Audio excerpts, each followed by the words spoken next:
Since 1998, Stamps.com has been an indispensable tool for nearly 1 million businesses.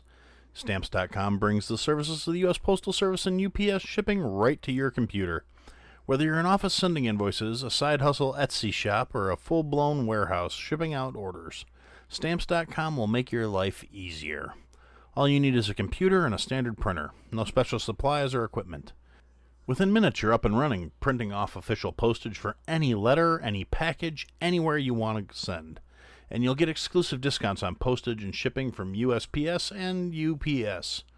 Once your mail is ready, you just schedule a pickup or drop it off. No traffic, no lines. Cut the confusion out of shipping with Stamps.com's new Rate Advisor tool. You can compare shipping rates and timelines and easily find your best option.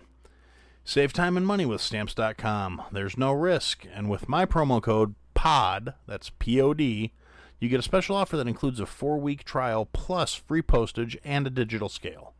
No long-term commitments, no contracts. Just go to Stamps.com, click on the microphone at the top of the homepage, and type in POD.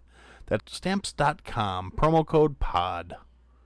Stamps.com. Never go to the post office again. The podcast you are about to listen to contains at least one of the following: strong language, disturbing topics, abusive opinions, generally things that aren't appropriate for little kids or overly sensitive people. So, if any of that stuff's going to get your nose out of joint, this is your chance to turn it off. Welcome to I Had to Say It, the podcast where I talk about things that I feel need talking about, and sometimes they're not getting the attention they deserve. And your feelings, they're not under consideration.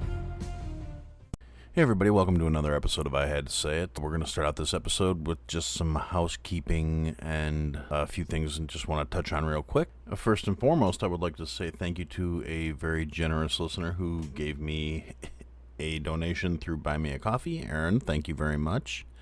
I really appreciate it. Just wanted to say thank you here. And anybody else who feels like doing the same, there's a link in the show notes or on the website. Not that I'm trying to shill for cash, but my microphone does appear to be dying, and it would be fantastic to be able to replace it while there's a sale going on right now. And speaking of sales, everybody knows the holidays are coming up.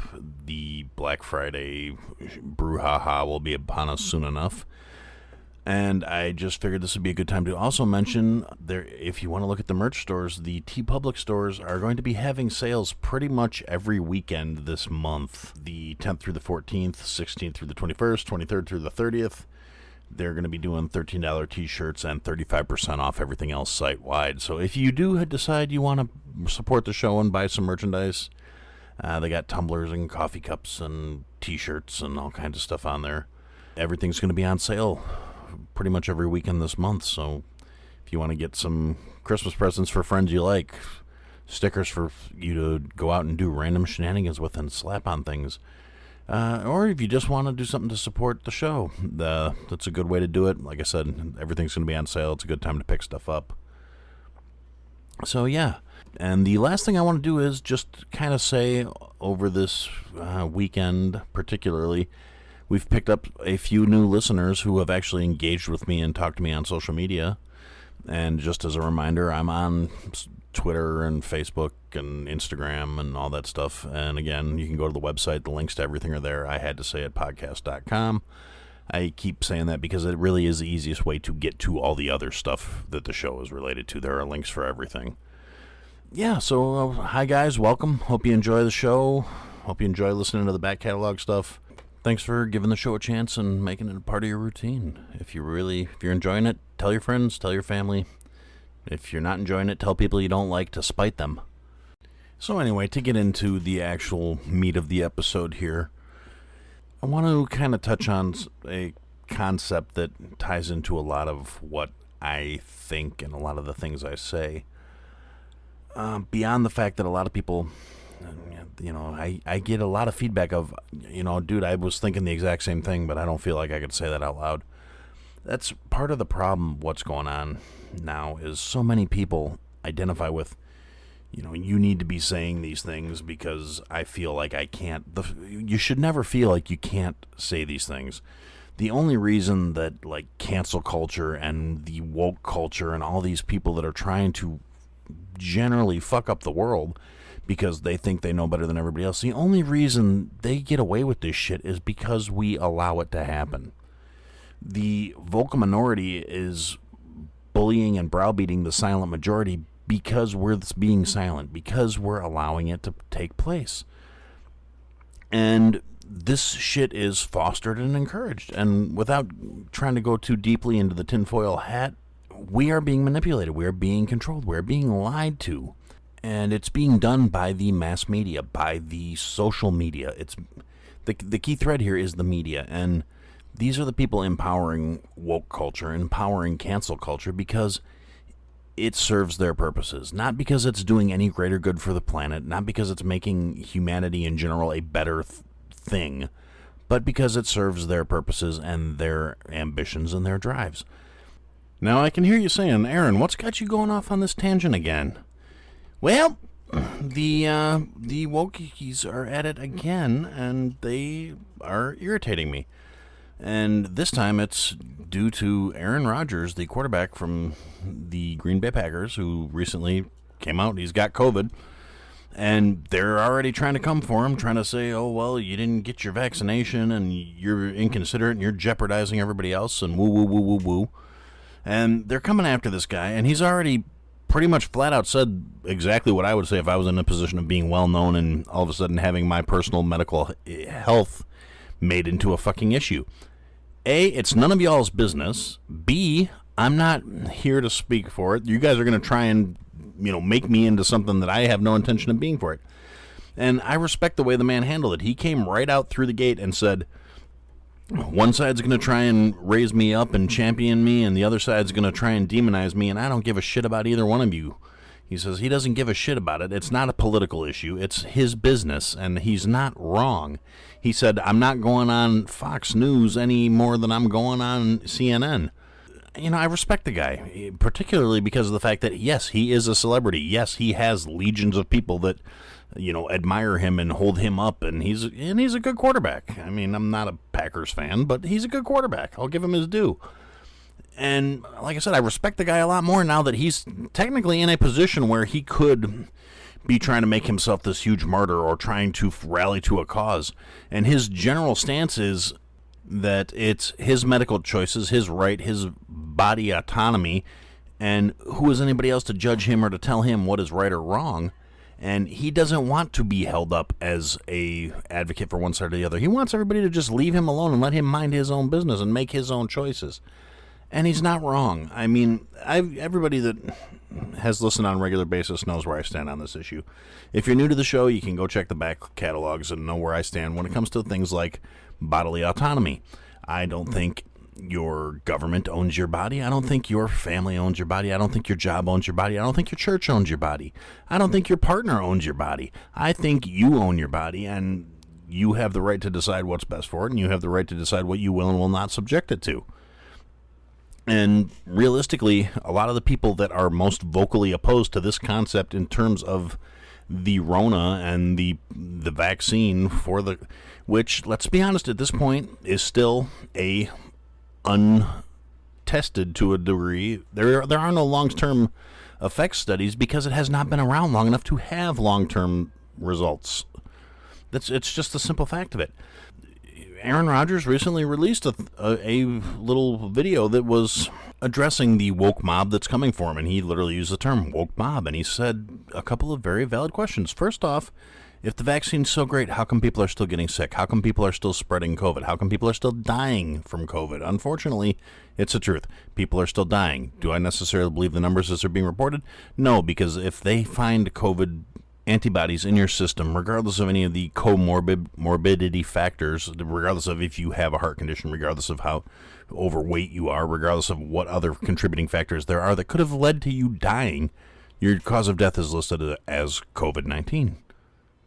And then he questions why, if the vaccine is so safe, is it a blanket immunity for the manufacturers of it? And why is it being treated like a blanket that's good for all people? His whole thing is, not everybody is the same. Not every individual is the same, so not everyone's going to respond to the treatment the same. And it's a revolutionary treatment, and the man acknowledges that, and I give him his credit for that. He's not just, screaming one-sided talking points, but he's raising valid issues. Why are all the vaccine manufacturers being granted blanket immunity and indemnity from any possible repercussions of this vaccination when it is so new and it is so revolutionary that all the side effects cannot possibly be known at this point? So it's actually irresponsible to be saying it is mandated and it is necessary when we don't know the long-term side effects and we don't know the end results of the shot. And that's what the man's saying, and it's a valid statement. It's a valid argument. It's actually logical and reasonable, and the woke mob is coming for this guy. They're trying to cancel him. He doesn't care about anybody else's health. He doesn't care about his teammates. He doesn't care about society because he does not want to put an unproven treatment into his body. And frankly, the guy's body is what he makes a living off of, so I think he should be well within his rights to decide how he wants it handled and treated. And as I've said before, the simple fact of the matter is the vaccination, there's a lot of unknowns to it. And if you're uncomfortable with those unknowns and you don't want to be forced into doing something, you should not have to be forced into doing something. I'm not an anti-vaxxer by any means. When it comes to MMR and polio and all the ones that have had significant long-term research studies for them, I really think you're doing a disservice by avoiding those unless you have a very, very valid medical reason why not to. If you are one of the people that reacts negatively to vaccinations, if you're allergic to shellfish or eggs, you can't have vaccines. Okay, I get that. But does that mean you shouldn't be able to go to the grocery store? No. You know why we haven't had vaccine passports beyond the fact that public schools have had a vaccination record requirement for as long as I've been alive?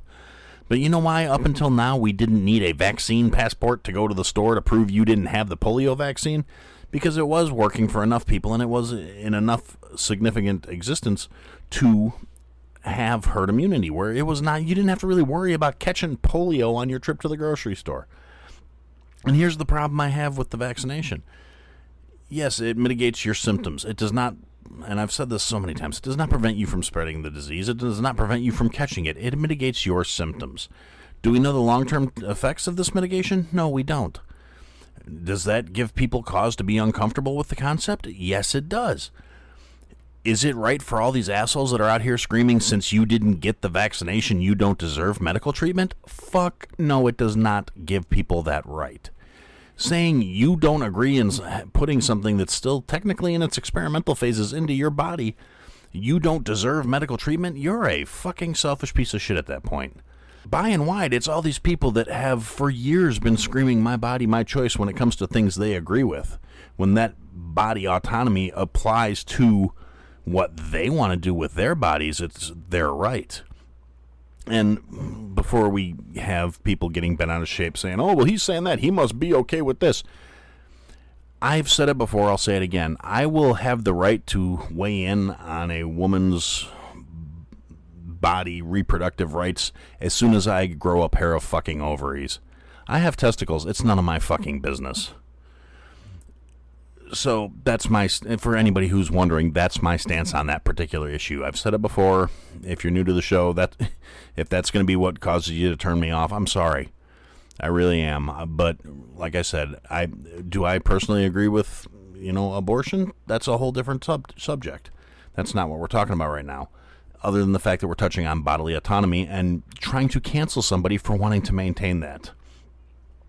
If you think you have the right to tell Aaron Rodgers what he should be doing with his body and trying to shame him or shun him or get him fired and canceled because he wants to maintain that bodily autonomy, put your money where your mouth is. Stop bitching about laws regulating every other form of bodily autonomy. Stop picketing and protesting about, Planned Parenthood's being shut down because, well, that's what the governing bodies decided was right, so that must be what's right. You don't need bodily autonomy. It's their decision to make what you should be doing in terms of your physical health and your physical well-being and your choice. If you're willing to scream for choice in relation to one subject but not another, you're really kind of missing the fucking boat. And I can't function with hypocrisy. And I'm a firm believer. I don't have a right to tell anybody else how to live their lives or what they should be doing with their fucking body. I could use this argument for 1,000 different subject matters. I could use it to talk about drug regulation. Do I think you should be out there shooting heroin into your fucking eyeball? No, I don't. I think it's a bad idea. Do I think people should be educated about what happens if you shoot heroin into your eyeball? Yes, I do. I think education is a lot more valuable than regulation, than forcing things to be legal or illegal. Obviously there's caveats to this. Certain things need to be illegal so the dipshits that partake in these things can suffer the appropriate the repercussions of their actions. If you are a rapist or a pedophile or any of the other big trigger items, and if you're one of those fucking cocksuckers that are trying to explain that pedophilia is an orientation, no, it's not. Pedophilia is a fucking problem. If you have to be told you don't fuck children, you don't get a pass. You don't get a break. You don't get to try and liken it to anything else. The fucking assholes who are trying to liken pedophilia to the entire LGBTQ plus whatever letters I might be forgetting, because honestly, I don't keep track of that stuff. I don't give a shit about that stuff. You're either a good person or you're a piece of shit. I don't care about any of the other identifiers that people are trying to highlight and create extra friction with. By highlighting these things and saying, okay, well, this is how I classify. Why do we need to classify each other? Why can't we just all be fucking people? I mean, I know that's a radical concept these days, is to just say, hey, you know what? We're all human beings. We've all got more or less the same wants and desires in our lives. We all need to be treated the same. Why do we need to focus on this other bullshit? It shouldn't matter how you should be able to live how you feel. You should be able to live your truth as long as you're not fucking hurting anybody. As soon as you cross that line and your self-satisfaction, your self-actualization crosses into the line of hurting someone else or damaging someone else, then fuck you, you need to go. And I'm pro chipper shredder. I've said it before, I'll say it again. If you're proven to have harmed a child, particularly in a sexual manner, where you've assaulted somebody, where you've stolen their innocence, where you have damaged them, where they're going to be needing years of help and therapy to get past what you did to them, fuck you. Into the chipper shredder, feet first, and hopefully there's a camera catching the look on your face as you're going in. It's a little harsh, yes, I'm sorry. It's a little graphic, but that's just how I feel about it. You are subhuman at that point to me. You are no longer due the rights and treatment that a human being deserves. And occasionally, you'll get these animals that are trying to say, oh, well, it occurs in nature. In nature, there's no such thing as consent. Well, here's the difference. In nature, a lot of these creatures don't possess the capacity to understand that what they are doing is causing damage, much less care what they're doing is causing damage. And realistically, do you think you're scoring yourself fucking points by equating yourself to something that doesn't have the capacity to understand what they are doing is wrong? Is that really the hill you want to fucking die on? Well, seals rape baby seals, so it's okay that I'm trying to molest a 4-year-old. Yeah, seals have the cognitive capabilities to not shit where they eat. That's about the extent of it. If you're saying that's all you are and that's the best treatment you deserve, then by that logic, the DNR should be issuing tags so the people who have cognitive comprehension and understand how shitty and horrible that logic is should be able to, bag their limit on you guys at least once a year. When they're in season, although I don't think that really requires a season. I think that should be a year-round open tag. And that being said, I think we're going to take a little break here, and we will be back in a minute. Join me, 48 Hours correspondent Aaron Moriarty, on my podcast, My Life of Crime, as I take on true crime investigations like no other. This season, I'm looking into the labyrinth of crime and secrets within families. I'm cutting straight to the evidence and talking to the people directly involved, including investigators and the families of victims. Listen to My Life of Crime with Aaron Moriarty wherever you get your podcasts. Okay, so we're back, and sorry that got a little dark towards the end there, didn't it? But what can I say? That's how I feel, that's how I think, and it is what it is. Now, for the second half of this episode, I want to talk briefly, at least, I'll try and keep it brief, about the kind of shift in the way things are going and part of how we can use it to deal with all this other bullshit that's being shoved down our throats. And it kind of ties into all these supply chain fuck-ups that are going on and all the stuff that's sitting in, cargo ships off the coast of the country, and it's going to be sitting there for a while, and The politicians who are causing all this shit are going to keep spoon-feeding us excuses, and the clown in charge here recently tried to say that the American people don't understand the supply chain issues. We understand the supply chain issues just fine there, Brandon. The cargo ships are not being allowed to unload. The product is not being hauled. There's all kinds of regulations interfering. The marketplace will not support the labor required to get the products to the people so we can buy them. Our dollar is worth less due to the inflation caused by pumping a bunch of unbacked currency into the system. You're mortgaging our children's future because you understand finances about as well as you understand anything else these days, because I really believe the commander-in-chief is cognitively impaired. But I'm trying not to go off on a political rant. What I actually want to talk about is, with the holidays coming up and gift time coming and all the supply chain issues that are fucked up, there's a lot of things out there you can do that are not supply chain impacted. Like, you can learn a skill, you can buy gift cards for local businesses, local craftsmen and local artisans and local shop owners, where their products are produced in-house or in the country, and they're domestically made things, so they're not sitting on a cargo ship somewhere. Or a Pilates instructor, or a yoga instructor, or a physical trainer, or something that will help benefit your life. These are all things you can go out there and get that you don't have to worry about going to some big superstore and waiting because the shelves are empty. You don't have to worry about pre-ordering things. So buy things that don't have microchips in them so you don't have to worry about that shortage. There are a lot of options out there. Conversely, there's also a lot of opportunity out there. One of the ways you can kind of hedge against some of the bullshit that's going on these days is developing what they call financial mobility. It's a concept that's out there. It's been talked about by people that are smarter than me, that are better at it than me, because due to a lot of choices I made earlier on, when I was younger, I thought one of the good ideas I had was I could hedge my future against recessions and things like that by going into the service industry, because people are always going to want to eat. Did I foresee a pandemic that was going to come around and torpedo the shit out of that? Nope. Never thought of it at all. Kind of regretting it now. Fortunately, landed on my feet. Got a good solid job. Got a job I really enjoy. But am I trying to do things to make steps towards becoming more independent? Yes, I am. Mostly because I don't want to go through it again. I don't ever want to be in a position of being dependent on the government for my well-being ever again. It was a horrible experience. I am not looking forward to ever having to deal with that again. So I am working to develop myself and to develop my options and my finances. It's one of the reasons why I have decided I'm taking the show more seriously. I mean, not a lot. It's still a hobby for me. It's still something I do for fun. It's still something I do because I enjoy it. And hopefully you guys enjoy hearing it. You enjoy listening to it. And if you can share it with other people, that'd be fantastic too. But in that vein, yes, I've been pushing the monetization side of things a little more recently. Partly because I want to grow the show, and to do that I'm going to need some better equipment if I want to maintain quality and put out better product. And if I want to sell better merch where I can afford to hire people to design things for me, first I have to sell some of the existing stuff so I can get the funds to do it. And so I can do things like buy a new microphone when this one inevitably dies, which it's already acting up. But those are Aaron problems, not you guy problems.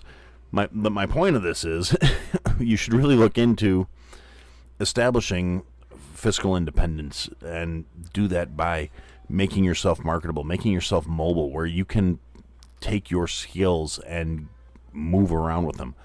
If the pandemic has taught us anything in the last year, and like I said, there are days where I really question humanity's ability to be taught anymore, but it has shown us that a whole lot of things that people were slogging out Monday through Friday, 9-to-5 jobs can be done just as effectively from home thanks to modern technology.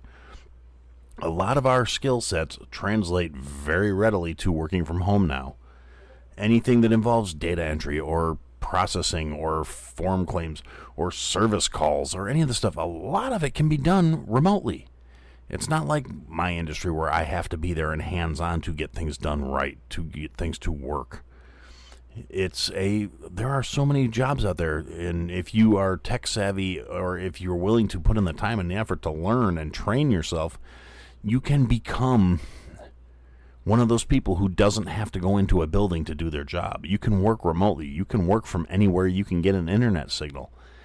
And if you have that capacity, and even better, if you can do it doing something for yourself, if you can do something creative, if you can write a book or be a graphic designer or working from home in any capacity where you can have that little extra bit of freedom, where things like hearing, oh, well, employers that have over 100 employees, we're going to force you to get a vaccine, or else you have to either fire employees or you're going to be fined yourself. Yeah, well, as soon as you can remove yourself from that equation where you're not going into the office, you're working remotely, there's no reason for you to have to worry about these things. It gives you another degree of freedom. And it's a concept that I really think we need to get behind. I think that's more of the future of having a future, as opposed to becoming. There are so many people out there that are pushing for, as much as they want to say they're doing it because it's fair or for equality or whatever, they're pushing for this dependence on the state, and it's so unhealthy. And I think it's going to get so much worse because it's this servant mentality, and you can look back through history and see all these instances, and the only way to avoid it, I think, is for us to remove ourselves from the equation, to say the system doesn't work, it's not going to work that way, and I'm going to do everything I can in my power to make sure I am not beholden to this shit. So I guess those are kind of my closing thoughts. With the upcoming holidays and gift-giving season around the corner, yeah, there's a lot of supply issues fucking things up. There's the fact that our money is worth less now than it was a year ago. There is all these other ridiculous things that are going on that are going to make these next couple of years are going to be really fucking challenging. I don't see any quick fixes coming in. And left, right, both sides that are still putting all their faith in the political parties to fix these problems, these motherfuckers cause the problems. Regardless of which wing on the turkey you're fucking looking at, they all work together to cause the fucking problems. They just had their pass of the budget that is another couple $1 trillion that we're going into debt because they said, oh yeah, sure. And it was a bipartisan action that actually allowed this budget to pass. If there's not any further proof you need that these people are not working for us, they're working for themselves. But anyway, without going back off on that tear, because I'm sure I've said it more than enough for a lot of people's taste. And unfortunately, based on the metrics, this is usually where things start dropping off. So I'm just going to try and get the part I actually want people to hear out here real quick. There's something I'm going to recommend you guys check out. If you're my listeners, I'm going to assume that to a certain degree we're of the same mindset. So maybe this is something you want to look into. And we're going to start this recommendation out with a name. Jason Stapleton is a guy. I was turned on to him by a friend of mine. He's a really smart guy. He's a financial guy who's very into freedom and personal liberty. And he is a proponent of doing that through building your own fiscal mobility and he's got a program out there. It's called the Nomad Network. It's a new social media type deals, except for it's more focused on content creators, independent business people, and people with this mentality of we're going to build our personal wealth and power to allow ourselves more personal freedom. And so I really think you should check it out. I'm going to put a link in there. He's got an app called the Nomad Network. It's free to log into. It's free to join. They do have a premium membership option, which gives you access to extra like live streaming and things like that, where they have, it's almost like TED Talks. They do financial videos and instructionals, and he's got a podcast called Wealth, Power, Influence, and I listen to it. It's a weekly thing. It's a really good show. I recommend you guys check it out. That's kind of going to be my other show plug for this week. There will be a spot in the show notes with all the information and the link to download the Nomad app. I really recommend, even if you don't stick with it, if you decide it's not for you, at least give it a once over if you have any interest in getting yourself more to a position where you can have more personal freedom, more personal liberty. The way to do that is through fiscal independence. As long as you're broke, as long as you're working for somebody else and you're making somebody else a lot of money, you're never really going to have the kind of freedom and independence you want. And trusting the system to give it to you, trusting the politicians to hand you this is never going to wind up working out. So I really recommend you check the show out. And I guess for now, that's what I had to say. Thanks for listening to another episode of I Had to Say It. If you liked what you heard, leave a review, give us a follow, give me some feedback. And if you didn't like what you heard, leave a review, give me a follow, give me some feedback. I'll try and fix it. Check us out on all the social media platforms. At I Had to Say It podcast is the trigger for all that stuff, for the search term. And if you want, check out the website, www.ihadtosayitpodcast.com. There's links to people that have been involved with the program, things I've talked about. There are some links available for some merch that we're working on, and there are ways to contact us there as well. And thanks for listening, and I look forward to talking to you again soon.